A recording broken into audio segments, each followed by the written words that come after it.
Nous revoilà. Alors cette semaine, je vous propose de travailler une notion qui a déjà été travaillée, mais qui est très importante pour les activités de mathématiques. C'est tout ce qui est en relation avec le vocabulaire moins que, plus que, autant que. Donc cette semaine, on va travailler sur moins que. On a joué déjà au jeu de la bataille pour comparer des quantités. Là, c'est la même chose et on va surtout donc s'intéresser là où il y en a le moins. Donc, pour cette activité, il faut des jouets, des choses manipulables. Donc, ça peut être, voilà, moi j'ai pris des bûchettes en bois type Capla. Ça peut être des jetons, des billes, des jouets, des morceaux de papier, des crayons, tout ce que vous voulez. Donc, j'ai mis des Caplas. Il va falloir m'aider à trouver où est-ce qu'il y en a le moins. Donc, on regarde. Alors, déjà, là, c'est un petit peu, c'est un petit peu le fouillis. Donc, ce qu'on peut faire, c'est ranger un petit peu pour y voir plus clair. Donc, à gauche, j'ai ça de Capla et à droite, j'ai ça. Donc, où est-ce qu'il y en a le moins? C'est-à-dire qu'il y a la plus petite quantité. C'est ici, à gauche, sur les Caplas orange. Il y en a 3. Et de l'autre côté, il y en a 4. Donc, 3 est plus petit que 4. 3, c'est moins que 4. On continue. Alors, cette fois, j'ai pris des Caplas et des crayons. Donc, cette fois-ci, nous avons des Caplas d'un côté, des crayons de l'autre. Où est-ce qu'il y a le moins d'objets? Est-ce que ce sont les Caplas qui sont en plus petite quantité ou les crayons? Où est-ce qu'il y en a le moins? Alors, d'après vous, pour savoir, pour comparer deux collections, on peut faire de plusieurs façons. Alors, on peut compter. Donc, je compte les Caplas. 1, 2, 3, 4, 5. Je compte les crayons. Donc 5, il faut que je mémorise qu'il y en a 5. Je compte les crayons. 1, 2, 3. Je vous montre bien. 1, 2, 3, 4, 5, 6. Alors j'ai 5 et 6 d'un côté. Alors, où est-ce qu'il y en a le moins? Ce sont les Caplas. Pour vérifier, on peut aussi, quand on manipule, c'est l'avantage, c'est placer les objets pour les voir, pour pouvoir bien comparer. Donc, je mets mes crayons et je vais mettre mes Caplas bien en face.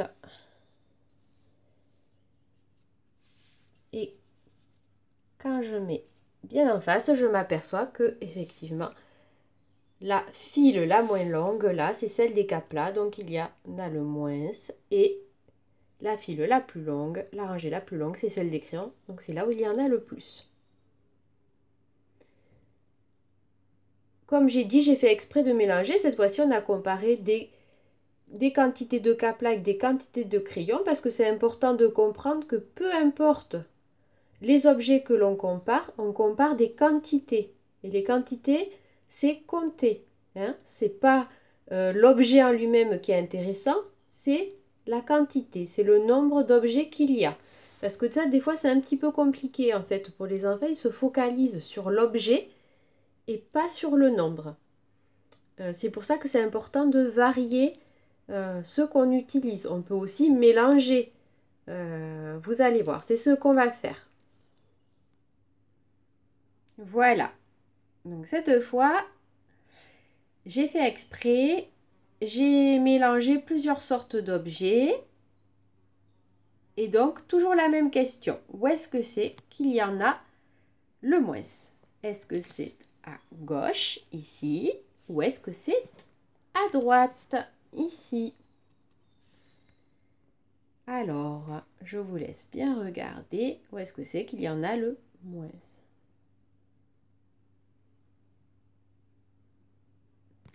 C'est à droite. Alors, comment vous savez, comment vous avez fait? Là, on parle de procédure. Comment vous avez procédé pour savoir? Alors, il y a plusieurs choses. Il y a des enfants qui vont regarder, qui vont voir de suite qu'il y en a moins d'un côté, plus de l'autre. Il y a des enfants qui vont compter. Donc 1, 2, 3, 4, 5, 6 de ce côté et 1, 2, 3, 4 de celui-là. Et donc ils savent que, cela veut dire qu'ils savent que 6 est plus grand que 4 et que donc c'est 4 où il y en a le moins.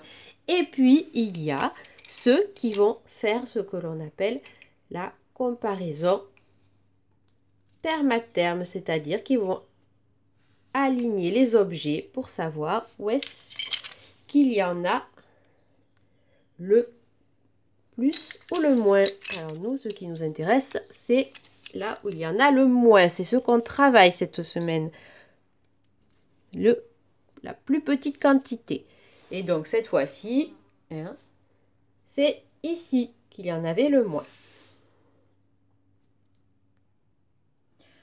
Une fois que l'enfant a bien manipulé et a bien compris qu'est-ce que ça voulait dire quand il y en a le moins, alors on peut transposer l'activité. C'est en fait le contraire de la bataille des nombres où c'était le plus grand qui gagnait. Là, ça va être le plus petit, la plus petite quantité qui va gagner. Donc, vous pouvez reprendre le jeu de bataille et on cherche celui où il y a le moins de points ou le chiffre le plus petit. Donc là, qui c'est qui remporte cette bataille? On rappelle que cette fois, c'est le plus petit nombre qui gagne. Donc cette bataille est remportée par le 1. C'est lui qui gagne. Qui remporte cette bataille? Qui est le plus petit? Cette bataille est remportée par le 4. Qui remporte cette bataille? Le plus petit toujours. Cette bataille est remportée par le 2. Alors, que faire si pour votre enfant ce n'est pas clair? Eh bien, il faut toujours passer par des choses qu'il peut voir, par la manipulation. C'est ça le gros travail de la maternelle, c'est manipuler. Donc, si pour lui ce n'est pas clair, qui vous dit 2, puis 5, non, en fait, oui, c'est 5. Voilà, il faut toujours vérifier. Rien de mieux que de voir. Là, 2, c'est ça, 2. Et 5,